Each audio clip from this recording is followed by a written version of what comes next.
প্রিয় শিক্ষার্থী বন্ধুরা, চলে আসলাম অষ্টম অধ্যায়ের আরও একটি ক্লাস নিয়ে। আজকে আমরা আলোচনা করব আমাদের বিগত বছরের বোর্ড প্রশ্ন থেকে দিনাজপুর বোর্ড 2025-এর একটি সৃজনশীল প্রশ্ন। তো এই প্রশ্নে আমরা প্রথমে কিছু লেনদেন দেখতে পাচ্ছি। যেমন প্রথমে বলা হয়েছে মে 1 নগদ উদ্বৃত্ত 50,000 টাকা এবং ব্যাংক জমা 37,000 টাকা। তাহলে দেখো, নগদ উদ্বৃত্ত এবং ব্যাংক জমা দুইটাই কিন্তু উদ্বৃত্তকে নির্দেশ করছে। দুইটা উদ্বৃত্তকে নিয়ে আমরা আমাদের পরবর্তী হিসাব অর্থাৎ মে মাসের যে হিসাবটা, সেই হিসাবটা এখানে শুরু করলাম। এরপরে মে মাসের 5 তারিখে বলা হয়েছে রাজীবের নিকট থেকে 9,000 টাকার পূর্ণ নিষ্পত্তিতে 8,600 টাকা প্রাপ্তি। তার মানে এখানে আমাদের নগদ প্রাপ্তি হয়েছে বা নগদ টাকা পাওয়া গেছে 8,600 টাকা এবং আমাদের টোটাল প্রাপ্য হিসাবের পরিমাণ ছিল 9,000 টাকা।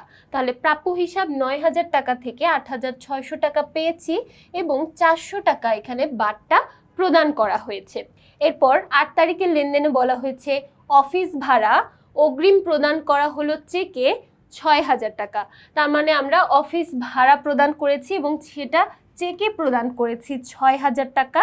তাহলে এটা আমাদের প্রদান পাশে চলে যাবে এবং প্রদান পাশে আমরা ব্যাংকের ঘরে অ্যামাউন্টটা বসাবো। তারপর 9 তারিখে লেনদেন দেখতে পাচ্ছি ব্যাংকে জমা দেওয়া হলো 20,000 টাকা। এটা একটা কন্ট্রা এন্ট্রি, কারণ ব্যাংকে জমা বা ব্যাংক থেকে অফিসের প্রয়োজনে উত্তোলন সবসময় আমরা কন্ট্রা এন্ট্রি হিসেবে ধরে থাকি। তাহলে এখানে একটা কন্ট্রা এন্ট্রির পরিমাণ দেওয়া আছে। এই কন্ট্রা এন্ট্রি আমরা 2 ঘর নগদান বইয়ে লিখলেও কখনোই কিন্তু নগদ প্রদান বা নগদ প্রাপ্তি জাবেদার মধ্যে লিখব না। তারপর দেখতে পাচ্ছি মে মাসের 10 পণ্য বিক্রয় নগদে 17,500 টাকা এবং চেকে 20,000 টাকা। অর্থাৎ টোটাল দেখো, টোটাল আমরা যদি এখানে হিসাবটা করি, আমরা এখানে টোটাল বিক্রি করেছি 17,500 এবং 20,000, অর্থাৎ দুইটা যদি আমরা যোগ করি তাহলে এখানে মোট দাঁড়াচ্ছে 37,500 টাকা।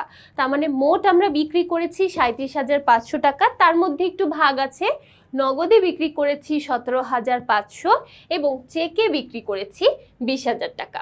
এরপর দেখো 15 তারিখে বলা হয়েছে সাকিবের পাওনা 10,000 টাকার পূর্ণ নিষ্পত্তিতে 9,750 টাকা প্রদান করা হলো। অর্থাৎ তাকে আমরা প্রদান করেছি 9,750 টাকা এবং এখানে যে বাকিটা থাকে অর্থাৎ 250 টাকা, এটা আমরা বাট্টা প্রাপ্তি হয়েছে। অর্থাৎ আমরা এখানে ডিসকাউন্ট পেয়েছি বা বাট্টা পেয়েছি 250 টাকা।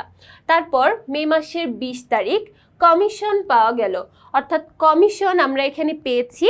কমিশন পাওয়া গেলে এটা অবশ্যই আমাদের প্রাপ্তিকে নির্দেশ করছে। এছাড়াও পরবর্তীতে যে লেনদেনটা আছে ব্যাংক সুদ মঞ্জুর করলো 800 টাকা, এটাও কিন্তু আমাদের জন্য একটা প্রাপ্তিকেই নির্দেশ করছে। তাহলে দুইটা প্রাপ্তি আমরা এখানে একসাথে দেখতে পাচ্ছি। এবার দেখো ক নং প্রশ্নের মধ্যে বলা হয়েছে উপযুক্ত তথ্য থেকে নগদ বাট্টার পরিমাণ নির্ণয় করো। তাহলে এখানে দেখো নগদ বাট্টা কিন্তু আমরা দুইটা অ্যামাউন্ট দেখতে পেয়েছি, একটা হলো 400 টাকা এবং আরেকটা হলো 250 টাকা। তাহলে আমরা প্রথমে বাট্টা প্রদান করলাম 400 টাকা এবং বাট্টা প্রাপ্তি আমাদের হয়েছে 250 টাকা। তাহলে টোটাল বাট্টার পরিমাণ অর্থাৎ নগদ বাট্টার পরিমাণ আমরা এখানে দেখতে পাচ্ছি 650 টাকা। এরপর চলে যাই খ নম্বর প্রশ্ন। খ নম্বর প্রশ্নে বলা হয়েছে 1 তারিখ 5 তারিখ 8, 9, 15 1, 5, 8, 9, 15 এই কয়েকটা তারিখের জন্য আমাদের 2 ঘরা নগদান বই প্রস্তুত করতে হবে। তাহলে যেহেতু 2 ঘরা নগদান বই প্রস্তুত করব, এখানে আর কোনো বাট্টার ঘর থাকবে না। বাট্টার ঘর বাদ দিয়ে আমরা বাকি অ্যান্সারগুলো লিখব। তাহলে প্রথমে আসি, নগদ উদ্বৃত্ত আছে 50,000 এবং ব্যাংকে জমা আছে 37,000। তাহলে আমরা ডেবিটের ঘরে অর্থাৎ প্রাপ্তি পাশে ব্যালেন্স বিডি দিয়ে নগদের ঘরে লিখব 50,000 এবং ব্যাংকের ঘরে লিখব 37,000 টাকা। তারপর 5 তারিখে দেখা যাচ্ছে রাজীবের নিকট থেকে 9,000 টাকার পূর্ণ নিষ্পত্তিতে 8,600 টাকা প্রাপ্তি। অর্থাৎ এখানে আমরা প্রাপ্তি হয়েছে বা নগদ টাকা পেয়েছি 8,600 টাকা। তাই প্রাপ্তি পাশে আমাদের প্রাপ্তি পাশে নগদের ঘরে, যেহেতু নগদ টাকা পেয়েছি, প্রাপ্তি পাশে নগদের ঘরে লিখব 8,600 টাকা। এরপর চলে যাচ্ছি মে মাসের 8 তারিখ, অফিস ভাড়া অগ্রিম প্রদান করা হলো চেকে। তার মানে অফিস ভাড়া প্রদান করেছি, এখানে প্রদান করা হয়েছে তাই আমরা প্রদান পাশে চলে যাব এবং ব্যাংকের ঘরে লিখব 6000 টাকা। তারপরে 9 তারিখ, এখানে একটা কন্ট্রা এন্ট্রি আমরা দেখতে পাচ্ছি, ব্যাংকে জমা দেওয়া হলো 20,000 টাকা। সো এটা একটা কন্ট্রা এন্ট্রি। এখানে আমরা যদি একটু কন্ট্রা এন্ট্রিটা এবার দেখে নিই তাহলে আরও সুবিধা হবে। দেখো এখানে আমরা প্রথমে দেখতে পাচ্ছি, আমরা যদি ব্যাংকে জমা দেওয়ার জাবেদাটা একটু করি তাহলে কন্ট্রা এন্ট্রিটা করা আমাদের জন্য খুব ইজি হয়ে যাবে। তাহলে দেখো ব্যাংকে জমা দেওয়ার জাবেদা হলো ব্যাংক হিসাব ডেবিট এবং নগদান হিসাব ক্রেডিট। ব্যাংক হিসাব ডেবিট, নগদান হিসাব ক্রেডিট। তাহলে আমরা প্রথমে ডেবিট সাইডের ব্যাংকের ঘরে বসাবো 20,000 টাকা এবং উল্টা নামটা এখানে লিখে দিব নগদান হিসাব। তারপর ক্রেডিট সাইডে ব্যাংকের ঘরে ক্রেডিট সাইডে নগদের ঘরে বসাবো 20,000 টাকা এবং উল্টা নামটা এখানে লিখে দিব ব্যাংক হিসাব। অর্থাৎ এই জাবেদা দেখেই কিন্তু আমরা টাকাগুলো বসাবো এবং তারপর নামগুলো লিখে দিব। তাহলে এটা গেল আমাদের 9 তারিখ অর্থাৎ কন্ট্রা এন্ট্রি। এরপর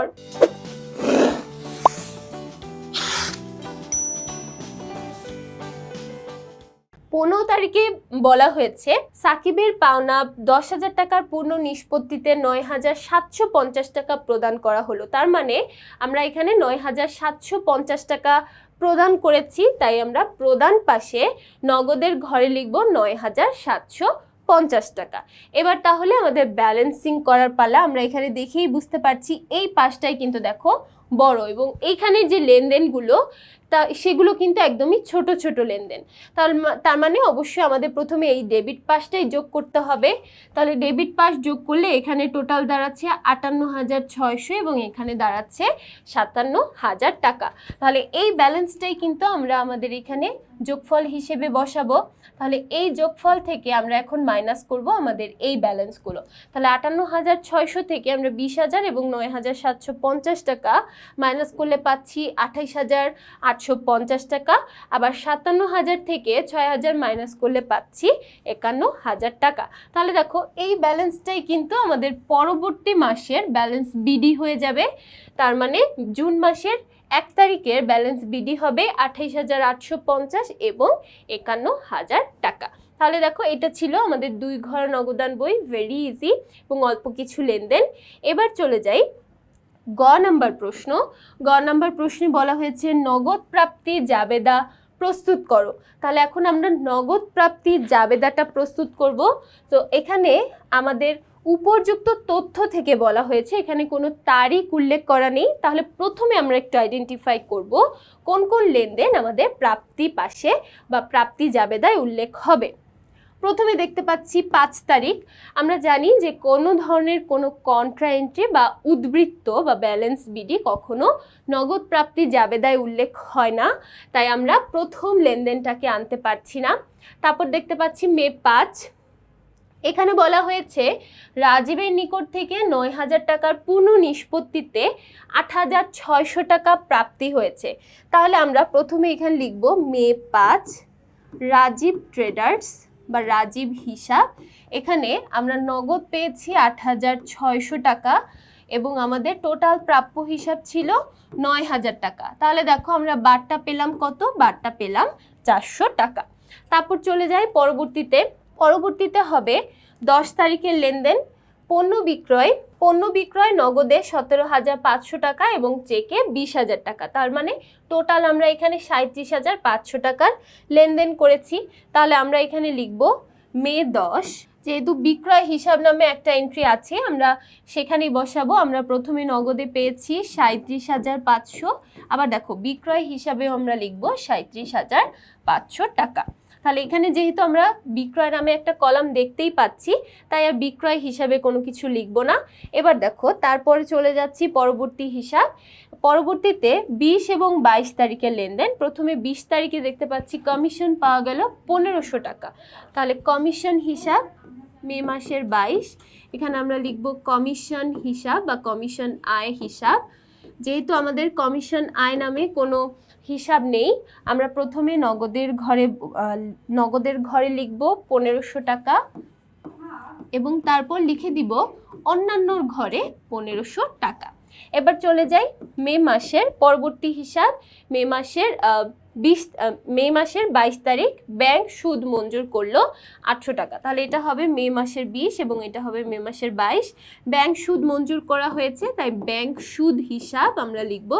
ব্যাংক সুদ হিসাব 800 টাকা। সো নগদের ঘরে 800 এবং অন্যান্যর ঘরে 800 টাকা। তাহলে দেখো এইটুকু ছিল আমাদের নগদ প্রাপ্তি জাবেদা। এবার আমাদের ক্লোজ করার পালা।